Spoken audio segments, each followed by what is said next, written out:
Now that you finished your masterpiece, it's time to distribute your content. So far in the mini-series, we've covered script writing, creating images and thumbnails and other forms of media you might need, and how to record your content while covering various tips along the way for each step. Today, I'm covering distribution of your content. Now, it can seem like a pretty big mountain to climb at first, but when you get the hang of it, it actually becomes pretty routine. So first, let's cover an important thing to understand for those of you who want to start a podcast. Let me explain to you a couple of things you should understand. First, you need a hosting service. This could be SoundCloud, Spreaker, Libsyn, or Whooshkaa, which is the platform I use and highly recommend, and I really mean it. So I am not being paid, and trust me, I'm really not being paid to say this, but I sincerely recommend this awesome platform that is, in my opinion, revolutionizing the world of podcasting. There are no limits for uploading like certain platforms. I'm looking at you, SoundCloud. And by the way, did I mention that Whooshkaa is free? I spend not a penny on my awesome hosting service. I highly recommend it. Yeah, there's paid versions and all that type of stuff, but the free version is what I use. I don't spend a dime or even a penny on it, and it's awesome. Okay, and on top of that, they let you submit your show for review to iTunes and Spotify at the click of a button. How cool is that? But anyways, you got to pick one. You got to pick a hosting service. I don't care who it is, but whoever you pick as a platform should offer you some perks if you do have to pay. So stuff like various analytics that are useful, 24/7 customer support, and maybe even a website with a custom URL. I know that Radio Public actually does that. So the MGTOW Academy show has grown over the 2-ish years that it's been active, and thankfully it's now on various platforms like Apple Podcasts, Google Play Music, Spotify, iHeartRadio, Player FM, Overcast, Stitcher Radio, Podcast Addict, and a couple of more platforms. I don't upload to each platform. Trust me, that would be pure hell, and I don't even have that much free time to do that. I wish I could, but I don't. Instead, I upload to Whooshkaa, which then takes an audio file I uploaded and adds it to my RSS feed, okay? So RSS stands for Really Simple Syndication, and it's pretty darn simple, all right? So every couple hours, each platform will check my feed, okay, and download new content to the user's device, all right? So, for example, if I upload to Whooshkaa at 12 p.m. Eastern Standard Time, someone using Spotify might not be notified about the new episode until 2 p.m.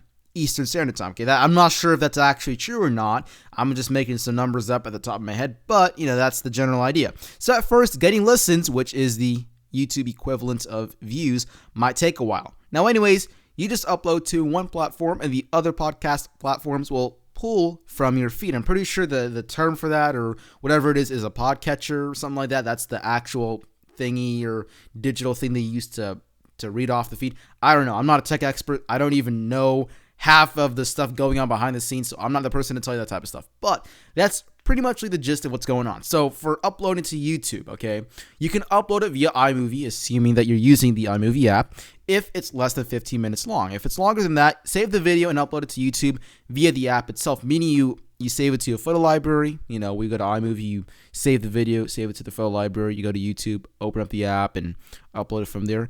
That's what I mean. Okay, now, anyways, however you do decide to upload it, set it to unlisted or private first. So that way, later, after it's been uploaded, you can modify the description, thumbnail, and tags later on after it's uploaded. But, whenever you set it to unlisted and private and set whatever title you want, let it upload, okay? I usually hook my iPod onto its charger and just set it down and go do something else while periodically checking in on the upload status, okay?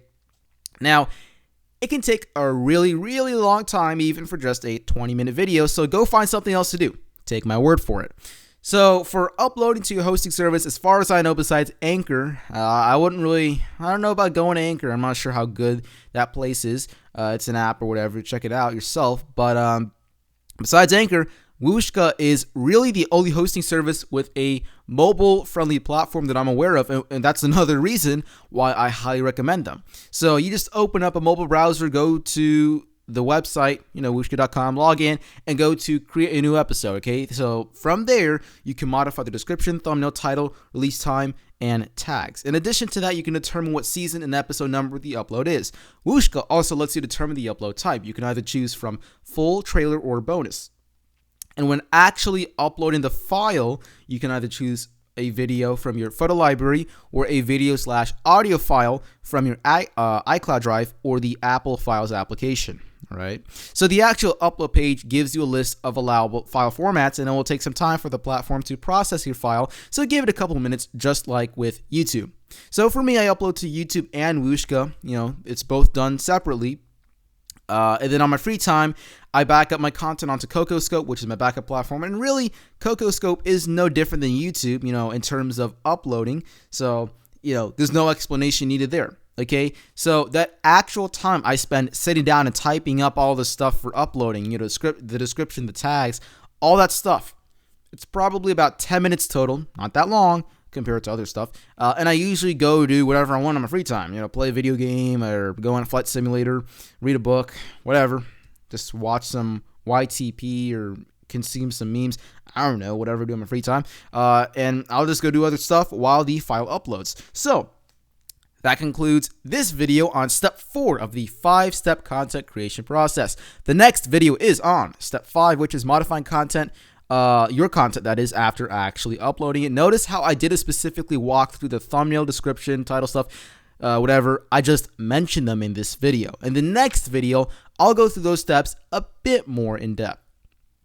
So, you know the drill. Follow me on Twitter. My Twitter handle is at all caps MGTOW, followed by Academy. The first A in Academy is capitalized. My email address for contact is mgtowacademy.media@gmail.com. Ask any questions you might have in the comment section below, and I will get back to you. And by the way, so remember how I said earlier that I've been doing this MGTOW Academy thing for about, 2 years? Well, the 2-year anniversary for MGTOW Academy is coming up. Right now I'm recording it, and it is, what time is it? Oh, the date. Okay, yeah. Right now it's June 11th, okay? And I uploaded my first ever video for MGTOW Academy, that is, on June 15th, 2017. So the 2-year anniversary is right around the corner. So I know that, sometimes I joke around a lot and all that type of stuff, but seriously, all right? Listen, to everyone who's been there for me, I'd like to extend a thank you, a sincere thank you, because I appreciate your nonstop support. It keeps me on the grind and inspires me in all aspects of life, and not just MGTOW Academy. There's no other group of guys that I would rather have by my side, and I mean that. Until next time, remember to think like Marshall and to play the tuba daily. This is MGTOW Academy, signing off.